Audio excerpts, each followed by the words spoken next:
tekad, namun terhalang tikus-tikus jahanam. Tidakkah kau lihat? Ini ketidakbermoralan.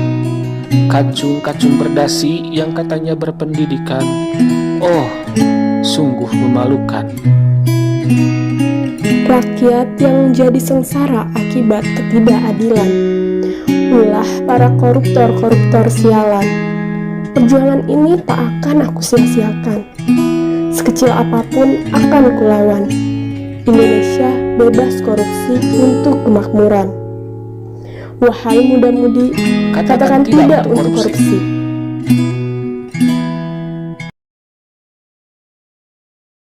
Korupsi merupakan salah satu masalah besar yang perlu dihadapi oleh negara Indonesia. Korupsi telah merugikan bangsa dan negara, bahkan dianggap sebagai suatu kejahatan yang luar biasa.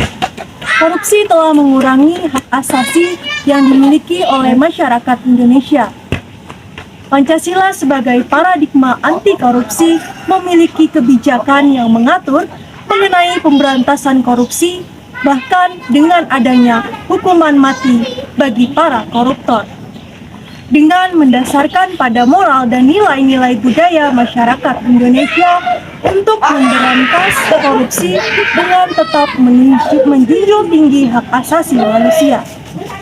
Dasar moral yang tertuang dalam Pancasila dalam Sila Pancasila dijabarkan tentang batang tumbuh Undang-Undang Dasar 1945, Pasal 27, Pasal 28, dan Pasal 30 yang di dalamnya membahas mengenai jaminan hak asasi manusia.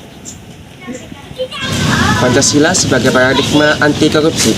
Sila pertama, ketuhanan yang Maha Esa, mengajarkan integritas, moral, dan etika yang kuat dalam kehidupan sehari-hari, dan mendorong individu untuk berperilaku jujur dan bertanggung jawab. Sila kedua, kemanusiaan yang adil dan beradab, mendorong kesetaraan dalam masyarakat dan pemerintahan yang adil, serta menentang segala bentuk penindasan dan eksploitasi yang dapat mendorong korupsi. Sila ketiga, persatuan Indonesia, mendorong kerjasama dan solidaritas dalam upaya melawan korupsi dan menekankan pentingnya bersatu untuk menciptakan tatanan sosial yang bersih dan dari korupsi.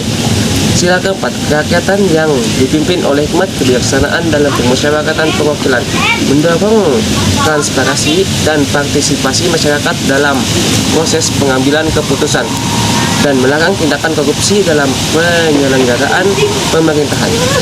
Sila kelima, keadilan sosial bagi seluruh rakyat Indonesia, menekankan distribusi kekayaan yang adil dan perlindungan sosial bagi semua warga negara, dan menentang penyalahgunaan kekuasaan yang dapat mengakibatkan ketidakadilan sosial. Iya, implementasi Pancasila dalam pencegahan korupsi. Yang pertama, pembentukan institusi anti korupsi, yaitu Komisi Pemberantasan Korupsi atau juga disebut KPK, adalah contoh implementasi dari nilai-nilai Pancasila dalam pencegahan dan penindakan korupsi. Yang kedua, pendidikan dan sosialisasi, mendorong pendidikan yang menekankan integritas dan moralitas. Sosialisasi nilai-nilai Pancasila yang anti korupsi kepada masyarakat. Terus yang ketiga, penegakan hukum yang tegas, yaitu menerapkan hukuman yang tegas bagi pelaku korupsi dan memastikan keadilan dalam proses hukum. Dan yang keempat, tantangan dalam menerapkan paradigma anti korupsi Pancasila, yaitu politik uang dan kekuasaan yang koruptif.